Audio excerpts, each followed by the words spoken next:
Hi everyone, Lisa here. So today is my first video for the Honeybee Stamps design team and I am so excited. In today's video, I'm going to be creating a slimline card full of rainbows, so lots of die cutting with this card. I'm also going to share how I use the cloud border honey cuts to create a background for the card, and I use the scraps for a quick stencil. I have a second version of this card at the end of the video, so be sure to stick around for that. Now I'm using the Rainbow Wishes stamps and coordinating honey cut dies along with the cloud border honey cuts, and everything's going to be linked below for you. I have a piece of heavy cardstock here that measures 8 inches wide by 9 inches long, and I'm going to score that at 4 inches with my Teflon boulder and give it a good crease. Now, I knew when I started this, I wanted to create a background for my rainbows, and I knew that I wanted it to be puffy clouds because I don't know, that just makes perfect sense to me. So I grabbed those cloud border honey cuts and I've picked 2 of those dies from that set, and I'm just adhering them to a piece of white cardstock that measures 4 inches wide by 9 inches long with some purple tape, and then I run that through my die cut machine. I bring it back to my table, remove those dies, and I'm going to flip them to the opposite side and secure them back down and run them back through the die cutting machine to create my background for my card. So simple. So I'm hanging on to those scraps because we're actually getting ready to use those to ink up our background. Now, I would have skipped this process had I known I was using 4 rainbows. I changed my mind during this whole process. So you could completely skip this, or you could do this straight to your card base, and that would be a nice background also.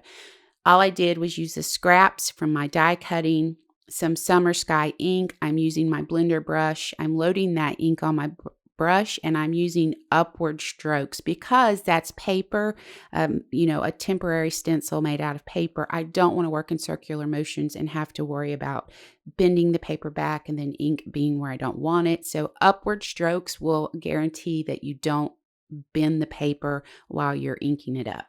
So here we go. There's our background. Now I love the way this turned out. Now, I went ahead and I did a lot of die cutting off screen just to save some time. And I ran the rainbow dies through my die cutting machine, and I have 6 bands of each color here.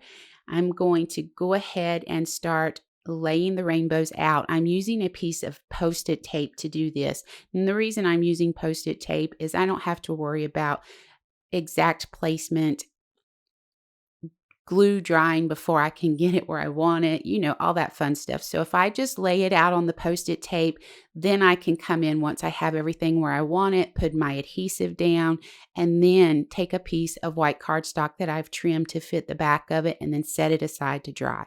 So while all the rainbows are drying, I'm going to go ahead and add a little bit of interest to the sides of our background with the swirls from the Rainbow Wishes stamp set. I love these little swirls, and I'm just using gray ink to add this to the card base.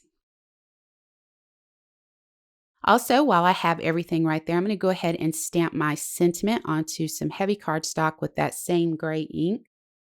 And then I'm going to go ahead and run that through my die cut machine. While I'm here doing some die cutting, I'm going to use the scraps from the rainbow bands that I cut out earlier and go ahead and die cut some tiny little hearts. Now, these hearts come with the Rainbow Wishes die set.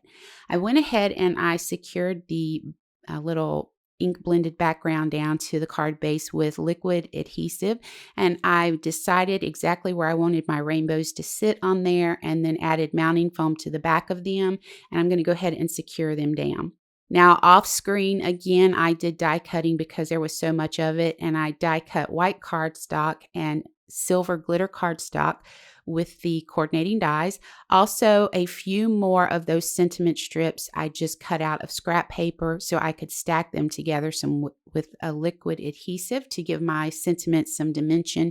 And then I'm going to go ahead and use square foams and liquid adhesive to add the sentiment and all the rest of the clouds to the front of the card. Placement, I always feel like, is kind of personal preference. So wherever you decide to place all of your, things, that's completely up to you. I decided that I was going to take these little silver clouds, add glue to one end and then a foam square to the other end, and kind of tuck those clouds in underneath the rainbows. And I like the way that that was. I decided though I wanted the other ends of the rainbows covered, so I came in with the white clouds and added those. This one here, I'm just going to take my scissors and trim that off. Now I'm going to come in with all of those tiny little hearts that we cut out. I'm going to use glossy accents to go ahead and adhere them to the card, and then I'm actually going to go back over them and cover them with glossy accents. We're going to add some Aurora Lights confetti to this card. I love this Aurora Lights confetti. And then I do believe that's going to wrap it up. Thanks for joining me today. I hope you'll click the subscribe button and ring the bell to be notified of new content to this channel. For more information about the products used during the video, head over to Honeybee Stamps website, and I hope you have an amazing day.